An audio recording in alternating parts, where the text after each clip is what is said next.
their house is broken into. Something was stolen out of it, but they couldn't report it. That's nothing to do with the stuff that was stolen. And so they decided to put wolves. Hey, good evening, everybody. Hi. My name is Richard Dansky. I've been writing horror for 30 years in one form or another, and I am here with you tonight with 5 of my fellow members of the North Carolina chapter of the Horror Writers Association. Our goal tonight is to amuse, to entertain, and to terrify you in the spirit of good, clean fun. Horror is kind of a big tent. It's not just zombies and Stephen King. It covers everything from psychological dread, from quiet horror, to blood-soaked madness of extreme horror and splatterpunk, and everything in between.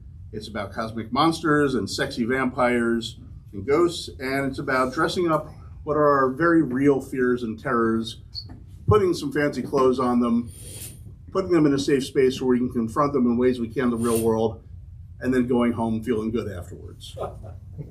It is something that can be unsettling, it can be cathartic, and most of all, it can be a great time. Just don't tell the neighbors that, they might look at you funny. Tonight we have 5 members of the local chapter reading for you. They cover a wide range of various horror subgenres. They're all spectacular authors, and it is my pleasure to introduce them all to you. And we're going to start with Tony Bowman. Tony writes horror and science fiction. He has written a total of 30 novels across various pseudonyms. Under the name Tony Bowman, he is the author of the Nine Fingers Werewolf series, as well as 5 other novels. He has published more than 18 short stories in various publications, including Theater of Decay and The Horror Zine. His latest book is Nine Fingers, Bedford Blues, the final chapter of the Nine Finger series, which is available now in paperback, on Kindle, and as an audiobook. Links to all of Tony Bowman's books can be found at tonybowman.com. And without further ado, Tony, all yours.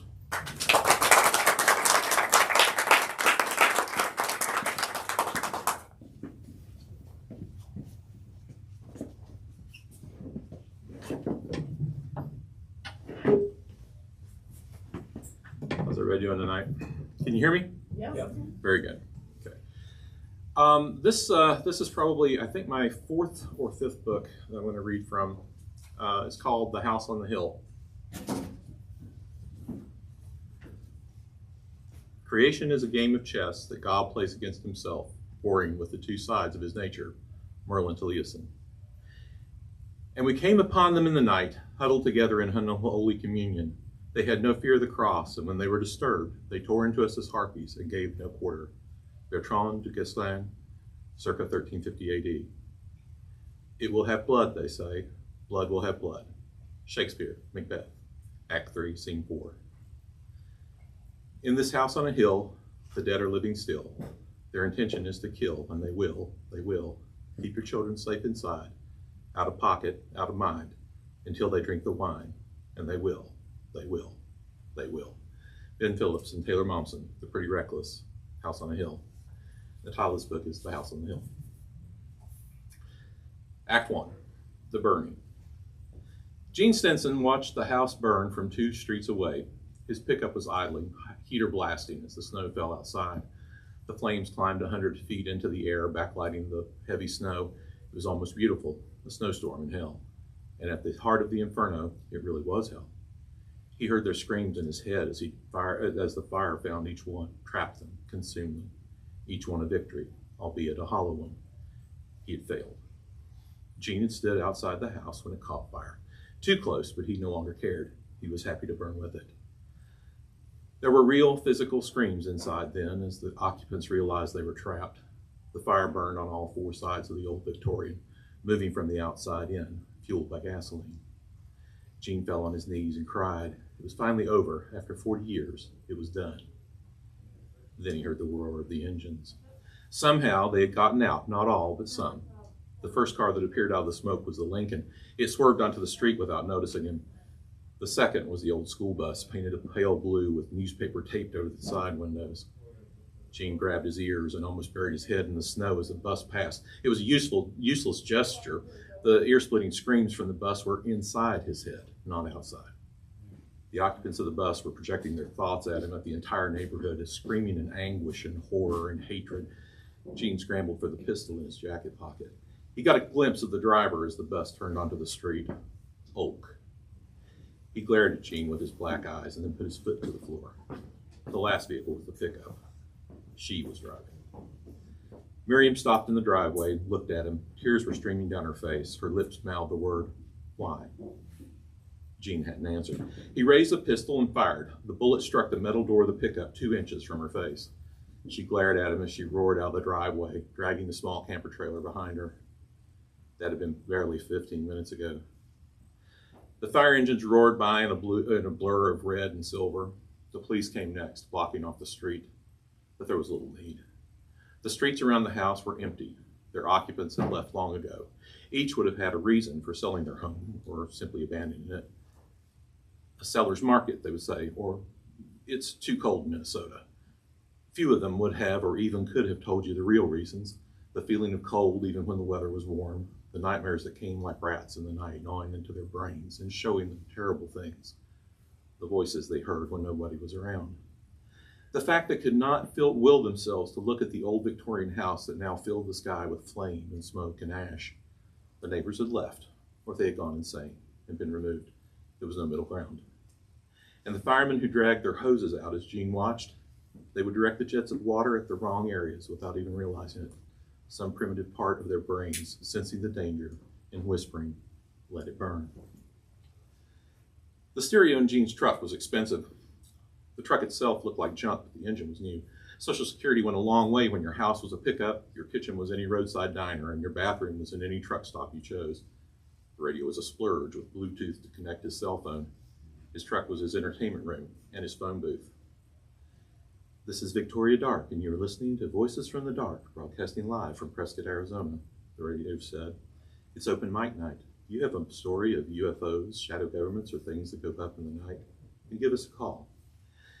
Gene had listened to the show since Victoria Dark's father, Adam, had started it in the late 70s. He turned off the radio and unmuted his phone. Our first caller tonight is an old friend, someone who's been calling in regularly since the show started. Our fearless vampire hunter, Gene Autry, is with us. How's it going tonight, Tex? Victoria asked in her silky but insulting voice. Gene listened to the show, but Adam Dark's kid was an asshole. They aren't technically vampires, kid, Gene said. They drink blood, right? Makes them vampires in my book. Not important. I failed tonight. I got some, but not all. She paused. What does that mean, you got some? You'll see it on the news. It's too big to cover up. I got dozens of them, burned them alive. They'll find the remains of their victims in the basement, but there won't be much left. These are your vampires we're talking about, right, Gene? Where are you? I told you, it'll be on the news. You'll know them. For those of you who are new to the show, Gene Autry here is a self-professed vampire hunter. He claims to be in his 70s and crisscrossing the country looking for a family of fun-loving bloodsuckers. Gene, didn't you see Twilight? Vampires are just misunderstood sparkly folk. Your time would be better spent looking for the Loch Ness Monster, Bigfoot, werewolves. There's no such thing as a werewolf. Oh no, that's right. Just vampires with psychic powers who can walk around in the daylight and who can't stand heat. Wow, you remembered. Of course I remembered. We've named you Cuckoo Bird of the Year 3 years in a row, which reminds me, in your honor, the sound of a cuckoo clock came over the speakers. And you just got Cuckoo Bird of the Night, and you were the first caller. Cute. Okay, Gene, I'll play nice. So you say you got some, but not all. I burned their house down. Victoria was silent again. Adding arson to your list of accomplishments? Bravo. Hey, Gene, I got a crazy idea. Why don't you take your old schizo ass to the nearest police station? Because normally, I think you're just full of crap, but I think there is a possibility you might have actually hurt someone tonight.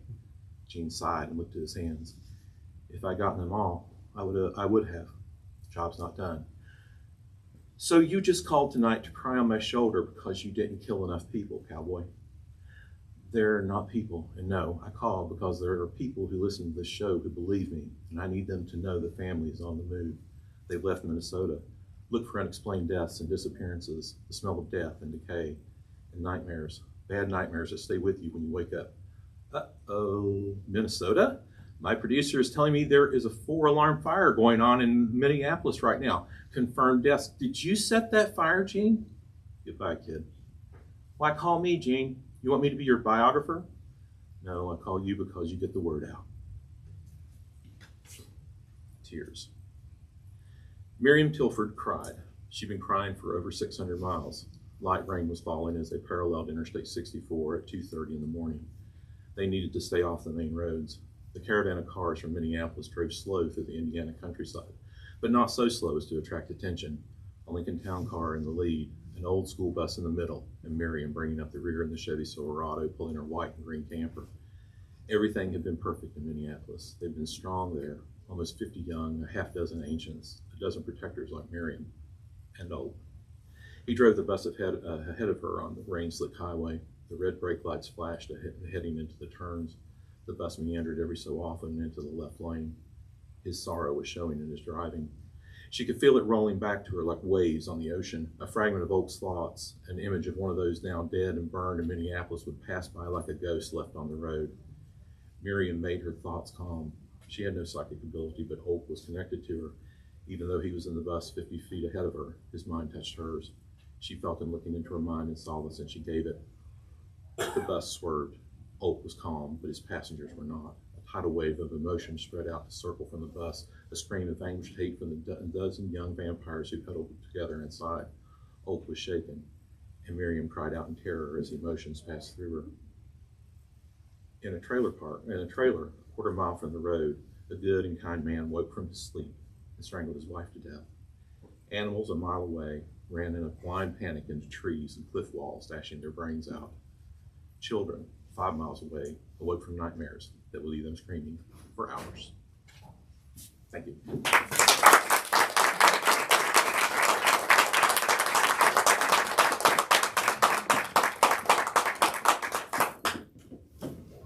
Thank you, Tony. Our second reader is Samantha Dunaway Bryant. She writes superhero and horror stories. Which one depends on whether she wants to save the world today or burn it down. She is best known for her menopausal superhero series of novels through Flyleaf Books. She's a winner of a Jackie's Award for feminist writing, and her banana bread, and the secret is sour cream, apparently. I'm not sure it's a secret any longer. If you like speculative fiction featuring complicated women defying expectations, you will enjoy her work. Check out her full catalog at bit.ly/Samantha Bryant, or find her wasting time on X and Instagram at Samantha B. Writer. And if all else fails, check the woods. She likes to get lost there.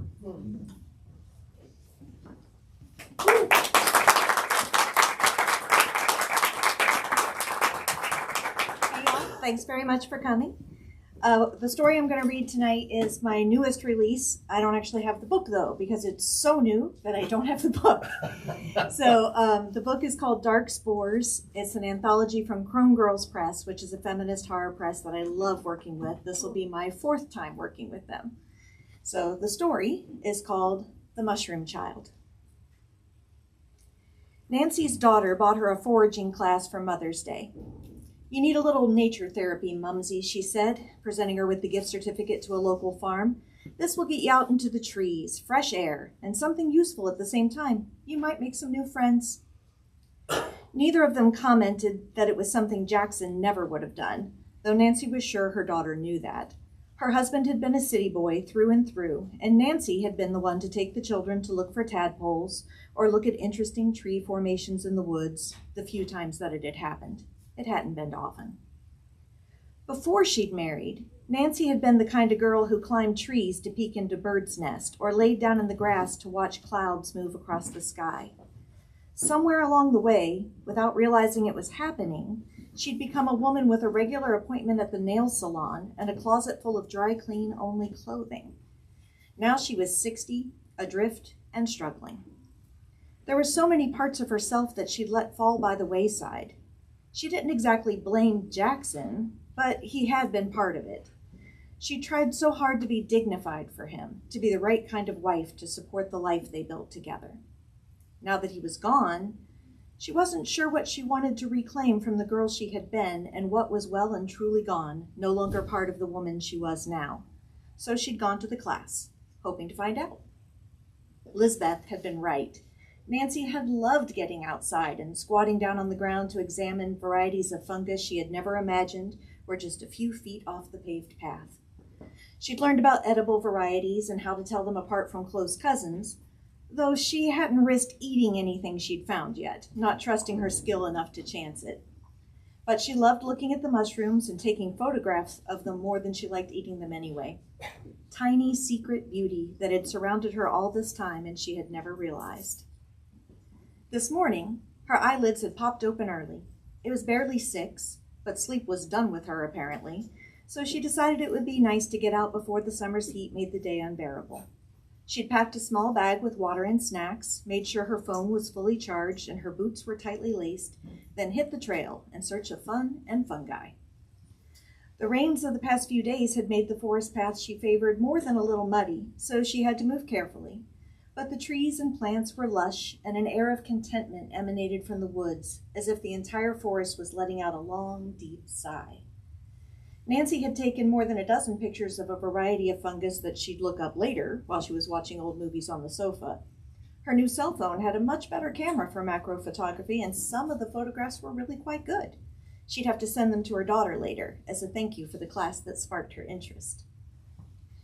Nancy squatted on her haunches, trying to angle her camera just right to catch the light in the rain puddled in the concave cap of a wide and solid yellow mushroom. Her imagination made a goblet of it and pictured a fairy prince drinking from it at a banquet. When she stood again, her hips complained of the low position she'd been holding, so she took a moment to stretch, reaching her arms to the sky, then dropping back to her feet, bending back until she heard a satisfying small pop, then twisting from side to side. On one of her twists, a flash of red caught her eye, and Nancy turned to identify what she'd seen. A few yards away, near the edge of the river, a little girl sat, her back turned to Nancy, gaze directed at the water below the rise. Nancy frowned. Was the little girl out here alone? She hadn't seen anyone else, and she'd been out here more than an hour now. Dropping her bag, she took a couple of steps towards the child, not wanting to frighten her, but needing to make sure she was all right. "Hello there," she called. "Is everything okay?" The little girl didn't respond, so Nancy took a few steps closer. "Is your mother nearby?" Still no response.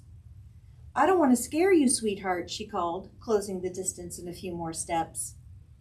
Now only a couple of feet away, she could see that the child she'd seen wasn't a child at all, but an enormous red fungus grown over the stump of a small tree, with a secondary growth atop that looked like cascading blonde curls. Nancy laughed at herself. Of course, no one had left a child out here alone alongside the river. Still, it was uncanny how the fungus had fooled her. Even now, if she squinted, she could believe a golden-haired little girl of 4 or 5 years old dressed in a red dress knelt at her feet, instead of some kind of fungal growth. She plopped down on a convenient rock to examine the formation more closely. She'd never seen anything like this one. The red part was a single large piece of fungus, formed in folds. No wonder her eyes had perceived it as cloth from a distance. It hung like a cloak. The golden part she'd mistaken for hair was dry-looking tendrils that hung in curls and moved in the breeze. She reached out to touch the cloak and found that it felt smooth and dry, pleasant under her fingertips. She brought her fingers to her nose but smelled only earth and damp. She coughed, and a flash of lightning sparked behind her eyes. Touching it might have been a bad idea.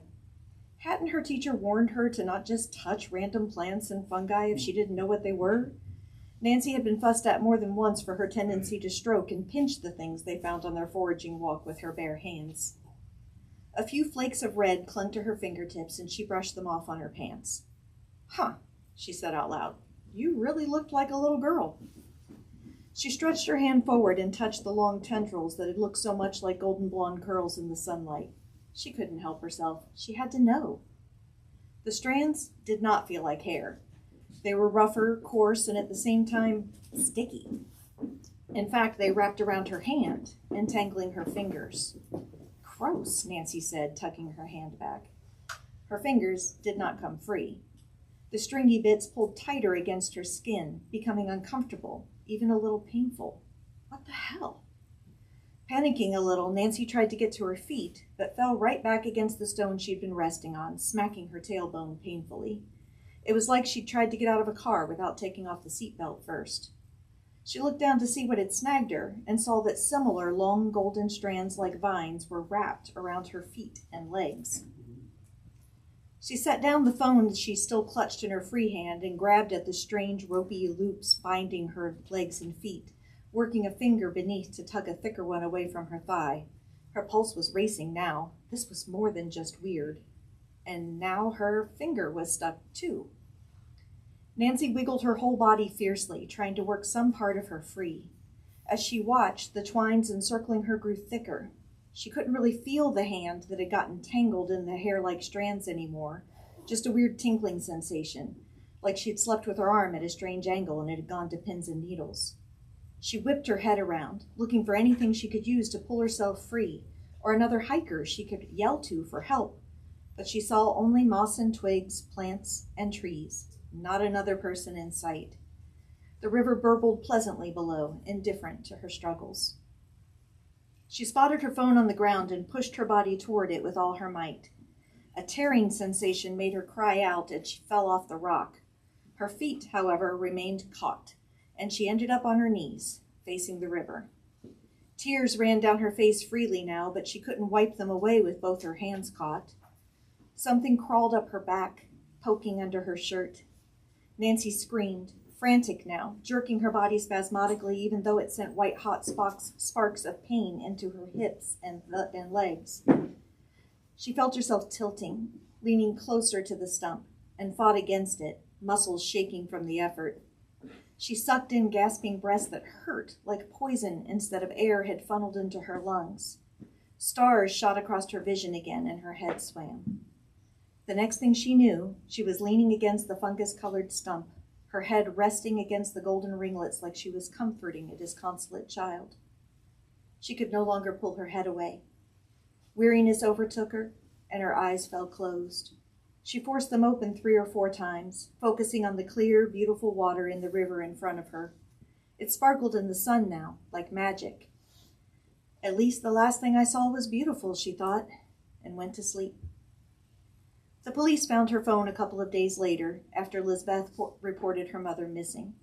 The device lay on the ground by the river, dead, but not broken.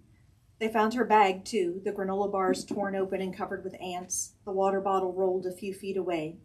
There was no sign of violence or struggle, and no clear sign of where Nancy might have gone. Before they left the scene, one of the officers, more imaginative than the rest, commented on the strange formation of the fungus and tree stump nearby. "Doesn't it look like a mother and child looking out at the river together?" Her partner elbowed her. "Sure, I guess. You can see that, if you eat the mushrooms first." They laughed and walked on down the path and into the afternoon sun. The wind rustled through the golden tendrils with a sound like a sigh, and the river burbled on. The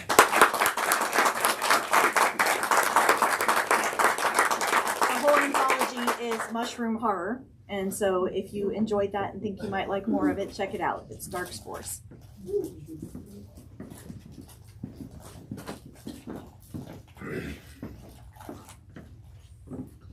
And just a little heads up, there are books from all of our authors for sale up front after we are done with the reading. So if you'd like to avail yourself of more of the awesomeness you are hearing tonight, it is there for you. Our next reader is Garrett Boatman. He is the author of Stage Fright, which has a legendarily metal cover and is part of Paperbacks from Hell. He's also the author of the Hooligan Nights novella Floaters, a Victorian zombie adventure, the Night Trilogy, Night's Plutonian Shore, The Clocks of Midnight, and The Mirror of Eternity, and the collection A Prisoner of Dreamland and Other Eneric Terrors. His stories have appeared in the Valancourt Book of Horror Stories, Savage Realms, Penumbra, and Weird House Magazine, among others. Beginning with his grandmother's Bloody Bone stories, Garrett's fascination with horror was influenced by a steady diet of Twilight Zone, Outer Limits, and horror novels. An experienced aeronaut, he writes from that numinous space where the dreamland meets the waking world.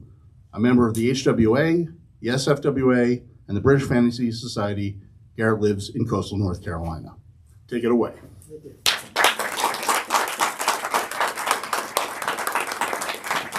Thank you all for coming tonight.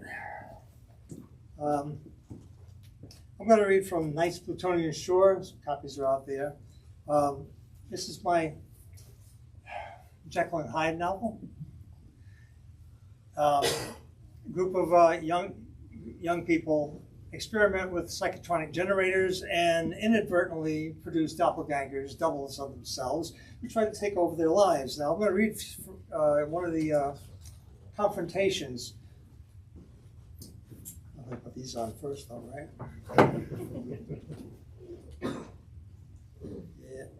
Yeah. Paper rolls, chapter 29. Now, when I was growing up, there was Jersey Journal, these local newspaper, had these huge rolls of paper that they used up on the railroad property in Jersey City, about a half a mile or so from the Holland Tunnel. One of the places we used to play manhunt up in the train yards when I was growing up. True story. A friend of mine burned the whole top of the hill down, all the paper. We went down to a local park and watched all the flames. Really pretty. True story. Right. Now this is fiction. Shorty raced across the tracks towards the paper rolls. Row after row of towering pyramids rose against the snow-laden sky. How many times had he and his buddies played manhunt here amid the acres-wide maze, squirreling through the triangular tunnels created where gigantic cylinder rested on gigantic cylinder? How many times had they rent the night air, risking the wrath of the railway cop, yelling, "Alley, alley, home free," when the game had ended and it was time to move on to their next adventure? Normally he was agile and able to outrun any railroad dick, but tonight terror drained him. His ragged breath plumed as it ripped in and out of his lungs. Pain stitched his side like a hot needle. The fog amplified his footsteps. The rapid padding of his hand-me-down sneaks echoed across the frozen ground of the deserted railway property as if he were running inside a tunnel where sound reverberated off stone walls the way a cave amplifies dripping water. A rushing, clacking, earth-shaking noise and a flashing white beam burst from the earth. In his panic, he thought the ground was opening and all hell yawning to swallow him. It took him several heartbeats to realize what he saw was only the PATH train erupting from the tunnel, headed for General Square. He looked back. His pursuers were closing the gap. 5 fog-shrouded figures plunged headlong after him, their faces illuminated by the strobing light of the train windows. His gaze locked on the eyes of his smallest foe, his doppelganger, ran ahead of the others, its face an inhuman snarl. When he reached the paper rolls, he didn't slow, but accelerated and leapt onto the first tier. Then he was scrambling hand and foot to the top of the mountain. It grew darker fast as he descended into the narrow chasm. Halfway down, he worked his way over 2 cylinders to the left and squirreled head first into one of the triangles. Someone bigger, Frank for example, would have to pull his shoulders in to squeeze through, but Shorty was small and wiry and scuttled deep into the dark. When he played manhunt, he burrowed well into his hidey hole, so no wise guy poking a stick would put his eye out. "Alley, alley, home free," came the old familiar cry. He recognized the voice, so eerily like his own. It was unnerving hearing it issue from another's mouth. Tonight, the voice wasn't announcing it was safe to come out and head off to another adventure. Tonight, there would be no home free. Survival rested in outmaneuvering, and he was cornered and outnumbered. Cold as the night was, he was warm in his tenuous sanctuary. Heat steamed from his collar as he pressed his forehead against the fog-clammy tube and tried to breathe as quietly as he could. His heart pounded. His body shook with terror. Under his parka, his clothes were drenched. Sweat ran down his neck from his damp hair. He froze. He felt rather than heard his pursuers, sensed the minute vibrations traveling down through the hollow rolls. They were above him. He fought the urge to make a break for it, forced himself to stay put, to breathe shallowly, quietly, to hope they could not read his mind. His breath caught in his throat. Something stirred in the blackness ahead of him, something that made his skin crawl. A snake? A tarantula? A rat? Something nasty. It gave him a bad case of the skeeves and had the hairs on his scalp prickling as if he'd put his hand in a wasp's nest. He backed away. Something was moving toward him. It didn't scurry exactly. At least he didn't hear any rat-like scratching of claws. It was more like a wind-blown leaf whispering across grass. And where it had been relatively warm in his sheltered haven a moment ago, it grew icy cold, as if a door of a deep freezer opened before him. At first, he thought the shadow moving toward him in the darkness was a trick of his imagination. Then a face emerged, a glint of teeth and eyes. The figure stopped. He couldn't make it out in the pitchy blackness, but he felt its predatory presence. The damp air no longer stirred, but the icy radiation emanating from the shadow shape chilled him to the marrow. "Well, what do you want?" he stammered. His teeth chattered from cold and fear. A ghostly chuckle and a voice like the rustle of dry leaves. "You." A voice uncannily like his own. The voice unhinged him. A scream ballooned in his throat. He tried to clench it, but a thin moan escaped as he scuttled backwards. Having forgotten in his panic he was halfway up the stack, he backed out of the cylinder, falling. Oomph. He landed on his back in a pile of paper. Kids had torn sheets from the rolls and thrown them down here. He had tossed plenty himself. But the paper wasn't sufficient to cushion his fall, and the impact knocked the breath out of him. His head spun as he shoved himself to his knees. Pain flared in his lower back, a bright burning sensation. Gritting his teeth, he worked his way backwards until his shoulders pressed against a solid wall of paper. Maybe he could worm his way through the passages from row to row until he cleared the rolls and take off across the train yards. Icy air flowed down on him. Shivering, he looked up. Terror gripped his heart like the mandibles of some predatory beast.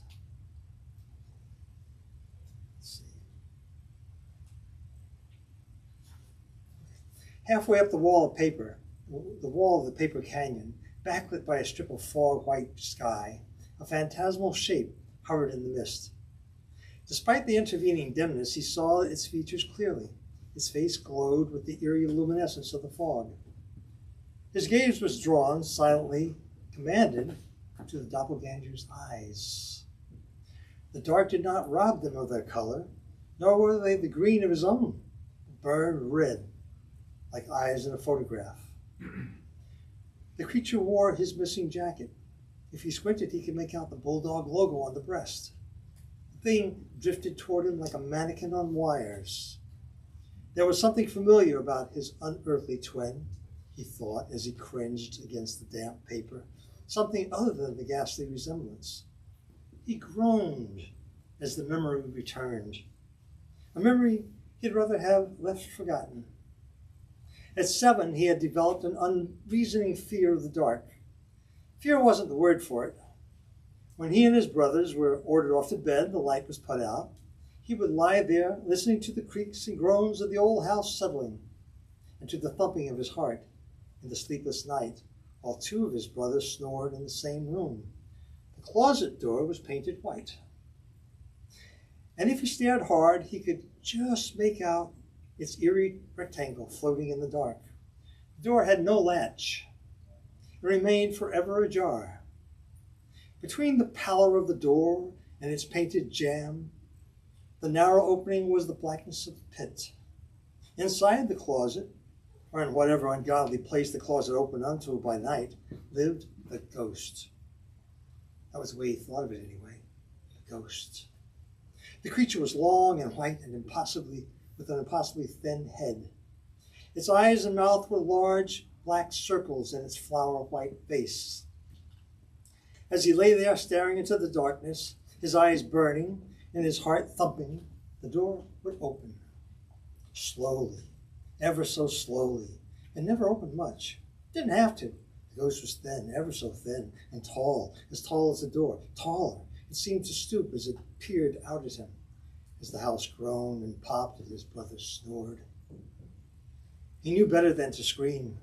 Oh no, If he screamed, it would fling open the door and rush out, the lipless O of its mouth stretched back, exposing what looked in the chalky light of its face like thousands of tiny needle teeth.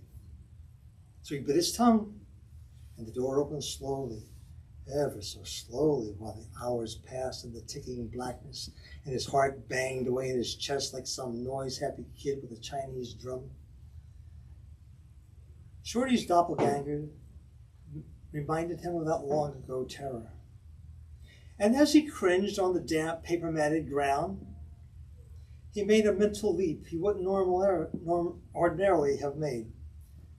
If his double were truly his psychic twin, it would share his knowledge of his secret fear and perhaps was consciously playing upon that fear to terrorize him. Anger burned through his terror. He forced himself to his feet. The pain in his back wouldn't allow him to stand straight, so he leaned against the paper rolls, clutching his anger like a cross. As the creature settled to the ground, its pallid luminescence faded. In the reduced light, its eyes appeared fog white, as if their previous redness had been an illusion. His doppelganger smiled, and though it continued to radiate an aura of unbearable cold, its manner was no longer threatening. It held out its hand. Shorty forgot his fear and took it. Cold crippled his arm, but he continued to grasp the hand. After all, this was his twin, closer to him than any sibling. Vaguely, the thought troubled him, and through the cobwebs that festooned his mind, he felt a love-hate ambivalence towards his twin. But wasn't that how he felt towards his brothers? It wasn't so bad. Thank you.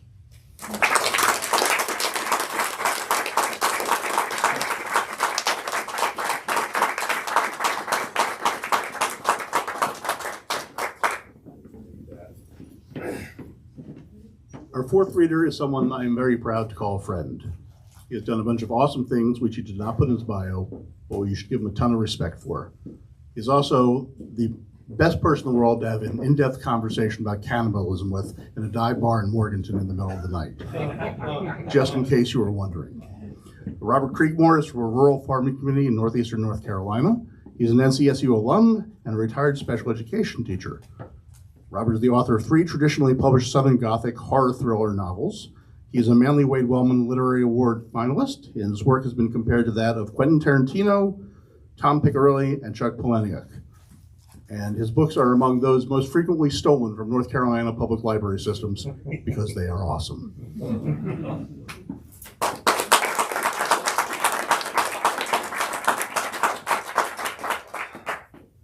I normally do this kind of thing at places that serve alcohol. Yeah.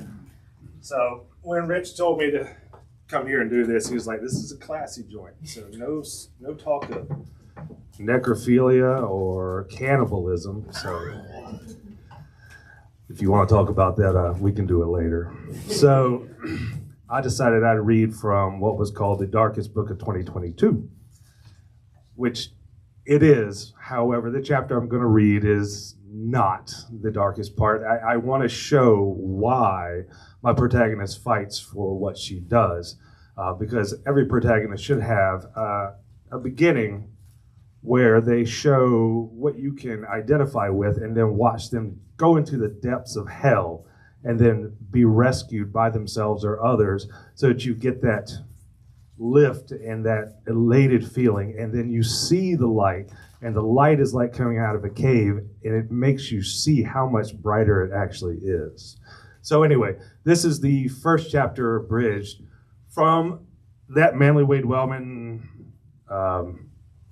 nominated, same as his, by the way, same year. Ghost of Marriage was the same year that Prophet's Debt was.